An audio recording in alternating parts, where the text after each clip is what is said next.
Morning.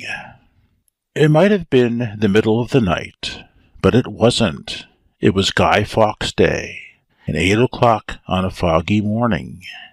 The London square was more than usually hushed and mournful, except for a warning call or whistle as a van cautiously lumbered along, or blundered onto the pavement. The nursery fire did its best to look cheerful.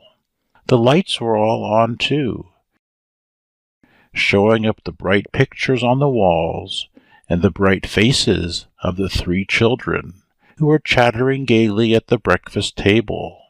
And they all looked so smart. Alec and Frank in their best suits, and tiny Molly wore her prettiest white frock and her coral necklace, just as if she were going to a party. They soon scrambled off their chairs, and Molly, standing on tiptoe, seized hold of a bunch of lilies tied up with ribbon that was on the side table, and each of her brothers eagerly possessed himself of a neat brown paper parcel. It was Father's birthday. The occasion was always kept as a holiday, and the children were waiting for his call to summon them to his dressing room. "I think he must be 50, remarked Alec. "I think he's 15, said their little sister. She spoke in a tone of conviction, accompanied by a toss of her short curls. "Don't be silly, Mollykins," replied the boys with a laugh, but she said she was sure she was right. "Hello, kidlets, come along down," came the shout of a manly voice.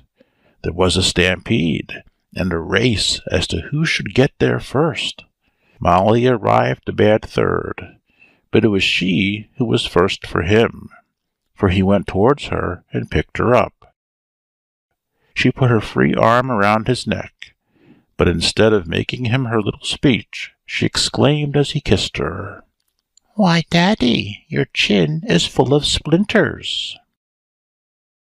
The boys delivered their presents, and were kissed or patted on the head and thanked, before Molly parted with the flowers which she held so tightly in her little fist.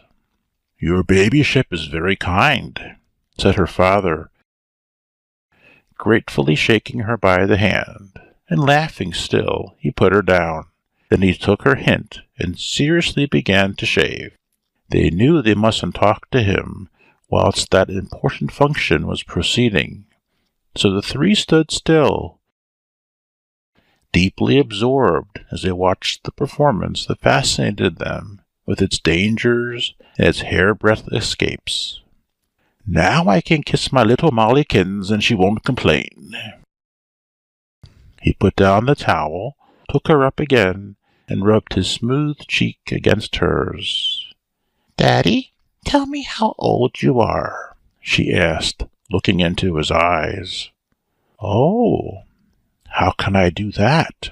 It's a secret." "Do whisper it," she coaxed. After a moment's hesitation, he smilingly whispered something into her ear.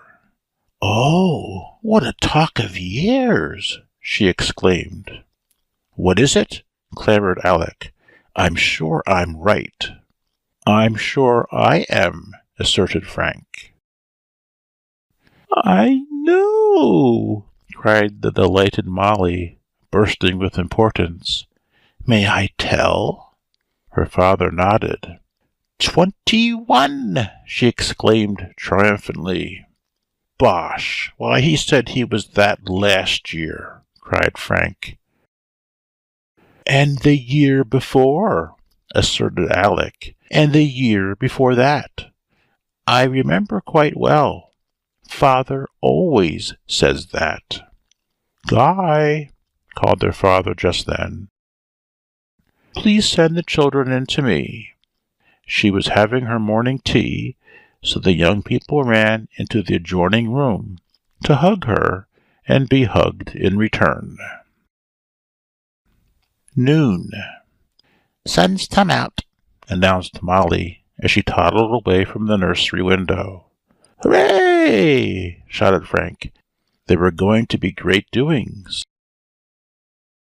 Father's birthday and Guy Fawkes Day made a grand double event long looked forward to with enjoyment. "Hooray!" echoed Alec, rather feebly, for he was desperately busy. Outside, now that the fog had lifted, the busy hum could be heard of everyday life, mingled with boys' shouts as they trundled a Guy about. "I found something out!" suddenly exclaimed Alec in a curious voice, and he spread out on the table the front page of an old Times. "Look here, Frank," he continued in growing excitement. "Here, under the berths, marked with a red pencil, Guy Thompson. That's Father. Here's the date." "Wait a moment. Now, I'll reckon it out." "Hush! Don't say anything while I do the sum. I'll tell you what. Listen, this afternoon, when we've got to be in the playroom, let's go in a cab to Somerset House and just get to know once for all. I've got 4 shillings in my money box. What have you got?" "I'll count." Frank counted up to 5 shillings. "The man may want more. Dot 6pence? Well, if you pay your share, we'll take you with us. That is, if you can put on your own hat. I can help you with your coat." And so it was arranged. And at 3 o'clock that cold afternoon, Alec, Frank, and Molly might have been seen stealing forth into the keen air. They were supposed to be playing at marbles in the garret, or they might have been seen and packed back again. The boys were well muffled up, and Molly had her hat on with the back to the front. The 3 were in high spirits once they were off, and they realized the full importance of such an adventure. In Alec's hand was a sheet of newspaper in which the truth of the paragraph was to be tested. "Any particular Thompson? You see, we may have several Thompsons in our entries, 5 or 6 at least." "This is Mr. Guy Thompson," said Alec, showing the marked paragraph. "Very well," said the gentleman. "£half-crown's very dear," said Alec. "Can't you do it for less?" The gentleman looked at them with kindly eyes. "I dare say I can," he replied, putting his hand in his pocket and rattling some coins. "But I'm afraid you'll have to pay a shilling. The king wants one." They paid their shilling for the king, watched while the gentleman looked up his records, and followed him into the corridor as he prosecuted his search. At last he said, "Quite right. Born on the 5th of November. Year's all right. It's all in order." "Then Father is 21? queried both boys doubtfully. Molly hopped on one foot in suppressed excitement. "Your father?" exclaimed the kindly clerk, handing back the coin. 10, replied Alec. "Thank you." "And so your father married at the age of 10, or thereabouts, did he?" "Dear me! Very precocious of him," exclaimed the clerk, with such a serious face that the children felt quite uncomfortable. Night. When Alec, Frank, and Molly entered the drawing-room, where their parents were in readiness for the great annual frolic with Father, they didn't tumble in, as was their usual habit. They walked in sedately. They had something important to say. "Truly, Daddy, how old are you?" asked Molly, running up to him. She wouldn't be hushed down by the boys. "I don't see it, Molly darling." "Do you ever see the Times, boys?" he inquired. "That's just what's so queer," said Alec. "I've got it here." Alec noticed the glance which his parents exchanged, and their expression of astonishment when Frank remarked, "We took it with us this afternoon to Somerset House." "Yes," corroborated Alec. "Me too," chimed in Molly. And then they told of all they had done, and their parents tried to look grave, but couldn't, and could scarcely speak for laughing, though they extorted a promise that nothing of the kind should ever again be attempted without permission. "Surely what is in the Times," reasoned their father, "must be true. At least one must presume so." "Hello," broke in Alec. "I say, Frank, look here.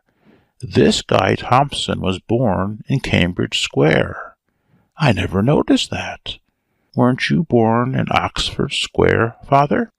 "Well, I think I might just as well have been born in one as in the other. All I know is that if I was 21, I am 21, and the rest. You never asked me how many more. Come along, boys, now for our cushion fight. But first of all, here are your expenses back again. Your babyship, there's your 6pence. And now I really can't wait any longer for a romp." And afterwards they all danced whilst their mother played a hornpipe, and really it was very difficult to guess father's years. They might have been anything. Then he suddenly ran out. There was a rush to the window. The blind was drawn up, and soon, in the darkness of the night, a grand Catherine wheel was seen whizzing round in a blaze of dripping fire. "Ah!" they repeated over and over and over again, as splendor followed splendor, and the sky was powdered again and again with sparks of colored fire.